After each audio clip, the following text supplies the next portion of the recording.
our kids are getting bigger and they want more space, and we want a bit more space from them. So we are going to build ourselves a little bedroom cabin, and it will be modelled on an SF70.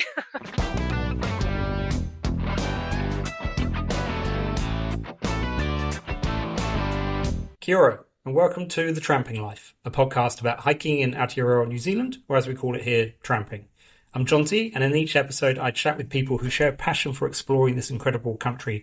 We'll hear about the tracks they love, the huts they return to, the lessons they've learned, and what keeps them heading back into the bush.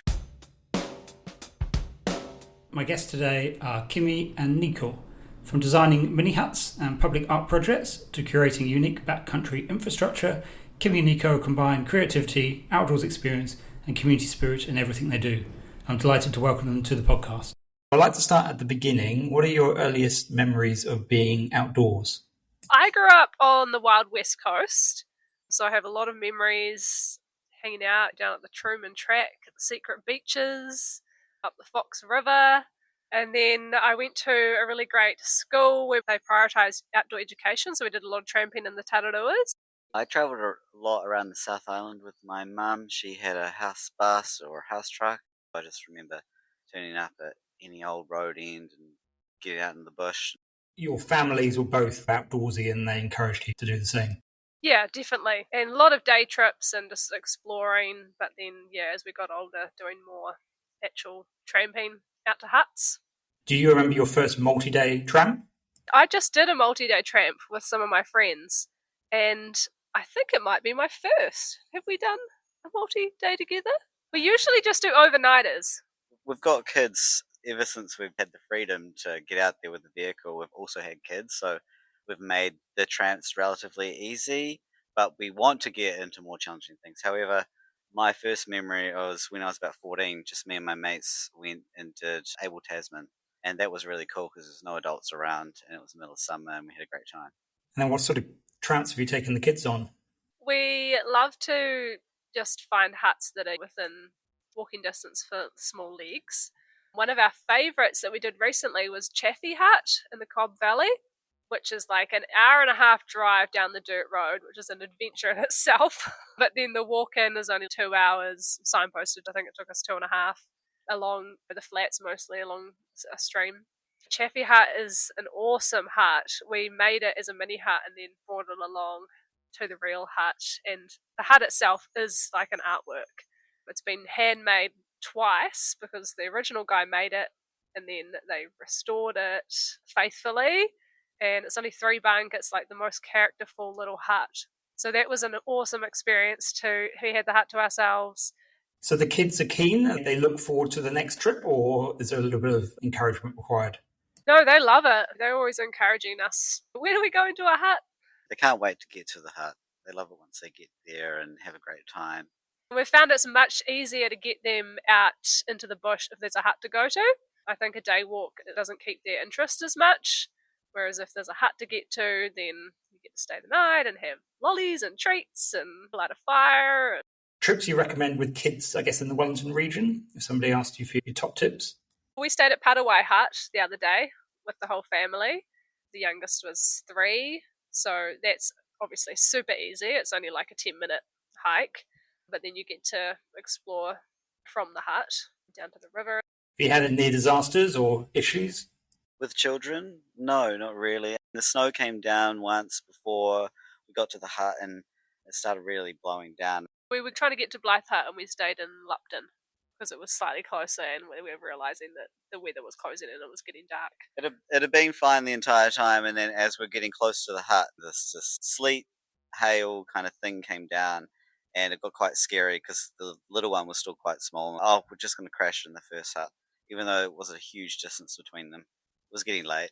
And it was so cozy. We were like, that was our first kind of winter tramp with the kids in snow. And we were over-prepared, and then we got the fire raging, and we were all too hot in the end. I think that's the only hut I've been to which had carpet on the floor.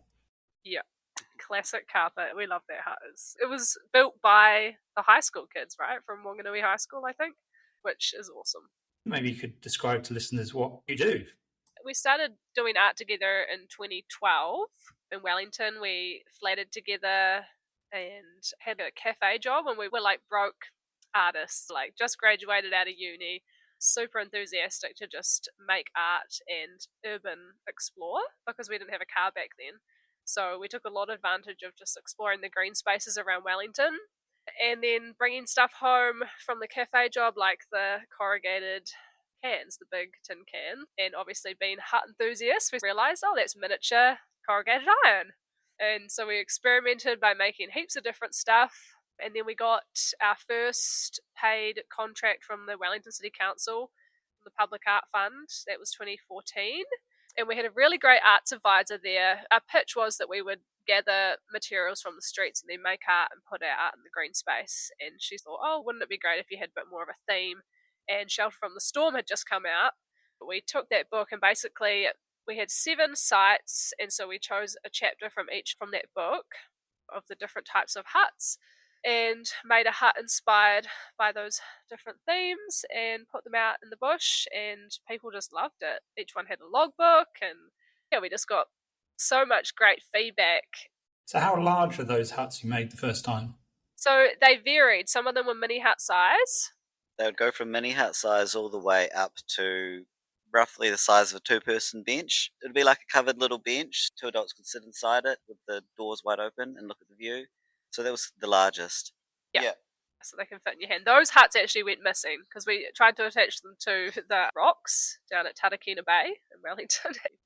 We had to restock that place 2 or 3 times. People kept stealing the little mini huts, so they were anchored to the rock. The larger one survived a lot better, and the largest one was up for 3 years before this relentless vandalism from one person, we think, forced us to think, oh, it's time to take it down. But it survived 3 years, loved, and people would go up to it probably every day. So given the amount of theft, clearly there was demand. Because obviously people were keen to have a hut in their house on their shelves. And then so when COVID hit, we'd just done another major project for the New Zealand Arts Festival, where we did 5 huts up the Kapiti coast. And most of those were big enough that you could sit inside. And then lockdown started the day after our last event. And we moved up to the Waikato and had been wanting to pursue making mini huts because we had a really great relationship with the store down in Littleton, Henry Trading, and she had been selling the mini huts for us whenever we have time to make them. Now we do 1 a month and do a batch and release them through our mailing list, and yeah, it's going really well. What work is involved in making a mini hut?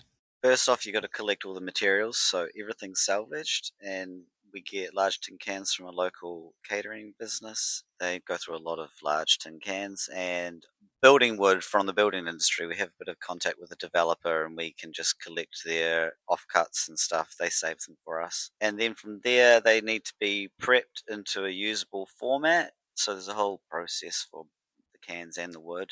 I actually hire a teenager to do some of the grunt work, a little apprentice. Then we've made like a bunch of jigs and stuff because there's a lot of processes that you're repeating, because we make a batch of either 30 or 60, and Kemi really loves to make little jigs and machines. So I've made a whole lot of little jigs that do a specific job just for each part. So it's a factory process, it's part handmade, but it's all stamped out, it's all made by hand. All the machines are handmade. I don't really use any computers. We don't have any of that stuff here.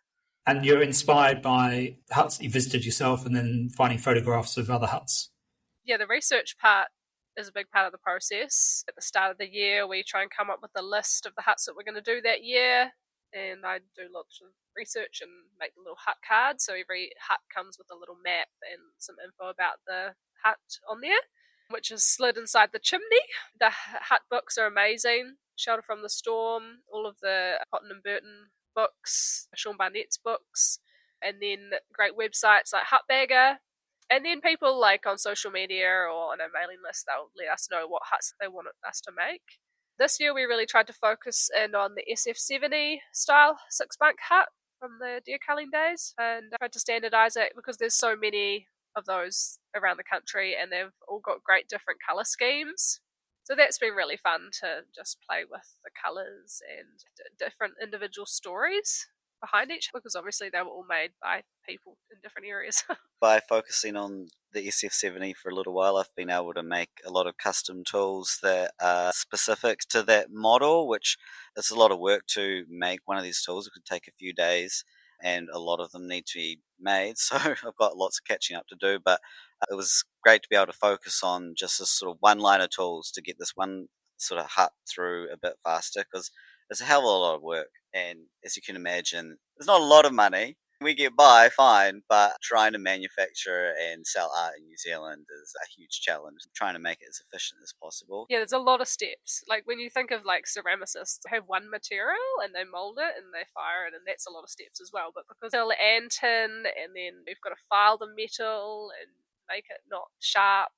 We try to make them as high quality as we can. There's no little bits that your fingers are going to catch on the tin. Like I said, it's a hell of a lot of work.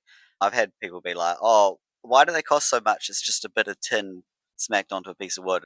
What's been the most difficult hut to build? Chaffee, I guess. The prices of the huts will stay the same, but some of them take quite a lot more work. The Chaffee hut had these little bits in the side, and each little weatherboard had to be put through the machine individually, and it was a lot of work. Hundreds of actions, thousands. Yeah, that one's a special one. And we love Chaffee, so we're going to try and do it again, but at a slightly larger scale. Because the great thing about Chaffee Hut is that the foundation is massive rocks, including the stairs. And so we'd really love to incorporate the rocks into it. But because our whole ethos is about using real materials, like we don't call our huts model huts because modelers will use plastic or balsa wood or different kind of things to make it, but we use the real materials that the huts are actually made of, steel and wood. So when we want to do Chaffee Hut with the rocks in it, we want to use real rocks, which is quite a challenge. We've been trying to figure that one out. Have you ever done interiors? So the larger huts, which we call bigatures, some of those have interiors. It's whether or not it's worth it, really, because there's so much work already going into the outside. Then you question, like, why am I doing the inside? Because no one can afford them, and we end up just keeping them. We did do one of our first mini huts, was in that project I was telling you about in Wellington, down in Owhiro Bay, Robin Hut. It was this little orange hut up underneath the old quarry in Owhiro Bay, and it had 2 windows, and you could look inside, and we like made the bunks and the fireplace and like stuff on the table. Like that was super detailed, and that was awesome. But yeah, now we tend to focus on the outsides. I saw you made a bigature of, was that Field Hut for Taylor Tramping Club's centenary? The centenary of Field Hut, yes, 100 years. And we made a large one. It's probably about 45 centimetres square, roughly. Yeah, that one, a lot of detail, glass in the windows, the door latch really works and all that sort of stuff. Yeah, because there are only a couple of photos of the hut as it was originally built. And so we decoded the photos, and it was really amazing to be able to bring that to life. And using different, like, replicating the processes of the real hut builders. So all of the corrugated iron on that hut is cut to the same length because that was the length that they could put on the pack horse. So we've got on the model every little bit of tin is the exact same size because every one was rolled up and carried up the hill that same size. And obviously one of the windows must have broken on the way up as well because all the windows are the exact same size. But one of the windows you can see in the photo has been boarded up. So we thought they must have broken on the way, and they just boarded it up and then brought another one in later. So on our model, we've got the boarded up window, which is my favourite bit. What about the chimney? The chimney's pretty epic. They don't make chimneys like this anymore. And it's quite unique to New Zealand. So I think the example on Field Hut miniature is a good sort of bygone bit of culture. And who buys your miniatures? People that love huts, enthusiasts. I think there's a lot of Hut hut baggers. There's a few different interesting segments of our audience because I think there's the older generation or people buying for their dad who was a deer colour, for example. And then there's also younger people like us who are into design and appreciate the minimalist aspect of it. We've just got a dedicated mailing list that we send out every month and they buy the huts. I think half of the people each month are regular collectors and then half are new people. Tell me about Urban Hut Club. So that was a project that we did in 2019, 2020. We had decided after living 10 years in Wellington in this amazing old villa with an amazing landlord that didn't charge us much rent, we decided that we were going to move back to the West Coast because I'd always wanted to live on the West Coast again after growing up there. And so we decided we were going to leave. We packed up everything, and then just as we were leaving, we happened to run into Brett McKenzie on the street. And we had some of our art in the car and the book of that first hut project that we'd done. And so I was like, oh, I'm going to go and fangirl him. And so we gave him some of our art. He looked at the book and he goes, oh, I've been looking for you. And it turns out he had done the walks to the huts with his kids and loved it. And the New Zealand Festival of the Arts had contacted him and asked him to be a guest curator and to pick some art projects to fund for the festival. But they couldn't find out who we were. He had no idea who we were. The festival were amazing. They funded us really well. We did these 5 huts. So we worked with 5 reserve groups up the Kapiti coast. We really love working with people with boots on the ground. They know that area, they look after it. And so we gathered the materials from within that community and talked to them about their values and then designed a hut specifically for each one. Then we also worked with amazing authors. Chris McLean was one. They each wrote a short story for the hut so that when you went to the hut, you could sit down and read the short story. And that was a dream project. And we are hoping to do another version of that down in Queenstown. Could you have imagined any of this when you first started? Like, a lot of opportunities have come about from building miniature huts. It's interesting because when we first started, we were dedicated to making a living from our art. We knew that if we could team up, use our skills together, that eventually we'd better make a living. We were very surprised that it happened earlier than I don't know if we expected it to happen earlier or not, but it's been awesome. But I think it just shows the dedication of sticking with something, not giving up, and also we've been able to live very cheaply. We knew each other as students and as broke artists out of uni. And we had so many ways of getting resources outside of a financial system or alleviating financial pressures in some way. Working outside of the system, but to still get by within it. And you got to do that as an artist. We've just followed what we love, and we love huts, and we've just got a drive to really create something, and obviously people really need it. It sounds silly to be like, people need mini huts, but it is touching on something that is not really being served within. You can buy a book or you can get your photos framed, but having this physical, tangible object that you can put your memories into is really amazing, and people really value that. Did I read somewhere that you're building a tiny home yourself? So we've built our tiny house. We're living in it. It's not finished. We moved in before it was finished. So we keep adding to it, and that's the same ethos. We just find materials and we've got time because we're not tied to a salary, so we can build. And it's a really amazing process actually, being able to build as you live in something, because you can realize what it is that you need. That's what we love about it. It's like you're totally stripped back to just shelter, water, heat. Is it hut inspired? Does it have a tin roof? Yep, it's completely covered in corrugated iron, and its colours are orange and green. We love orange. We use really nice timber that we find. Kemi made all of the windows out of Rimu and salvaged glass, which are definitely the star of the show. Maybe there's an opportunity to build tiny home huts. Actually, we have had an idea because our kids are getting bigger and they want more space, and we want a bit more space from them. So we are going to build ourselves a little bedroom cabin, and it will be modelled on an SF70. It's more like a giant mini hut SF70. A tramping journal? What's the idea there? That's my little pet project. Every year we keep things interesting by trying out a new thing. Kemi gets to build his experimental bigger huts. When we first did those huts in the wild, they always had hut books in there, and they were just blank pages, and they would fill up with amazing poetry and sketches and interactions. And we really miss that with these mini huts. We don't really get to interact at that level with paper and pen anymore. I did a call out to people to send me their sketches.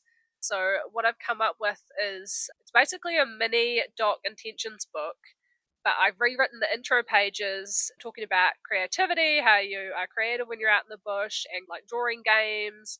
And then it's got blank pages for you to fill in, and then it's got some examples as well of ones that people have sent in. So I'm really excited about it. It's going to be released in November, and it's going to be an affordable $26, hopefully.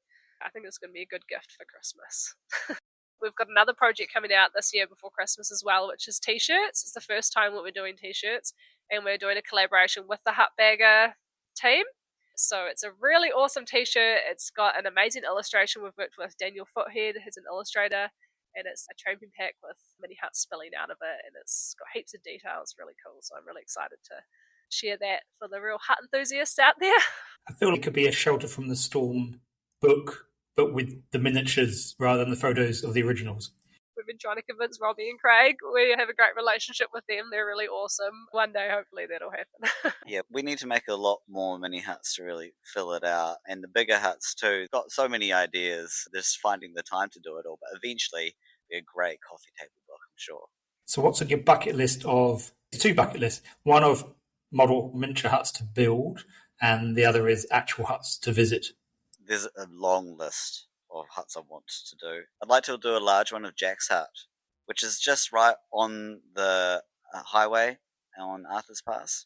It's not actually a tramping hut. It's owned by Doc. It was never a tramping hut. It was a roadman's house, and then it was a batch. Doc owns it, and it looks like an old hut, but it's not in my mind. But I really love it. It looks beautiful, so I want to do that one. Working up to making a large one looking straight at it rather than full-on 3D, kind of like squashed view. So it's still built, but you can hang it on the wall. It's still 3D. And then in terms of tramping to huts, we really want to get up to the hut on Mount Borongia. That's one of our local sites. It hasn't got a fireplace though, so that's been putting us off because we really love lighting a fire. But maybe this summer we'll manage to do that with the girls. Thank you so much for listening to The Tramping Life. If you've enjoyed today's episode, please follow the podcast in whatever app you use. Tell a friend about it and consider leaving a rating or a review. It really helps more people discover the show. If you have any questions or feedback, I'd love to hear from you. Drop me an email at thetrampinglife, one word, @gmail.com.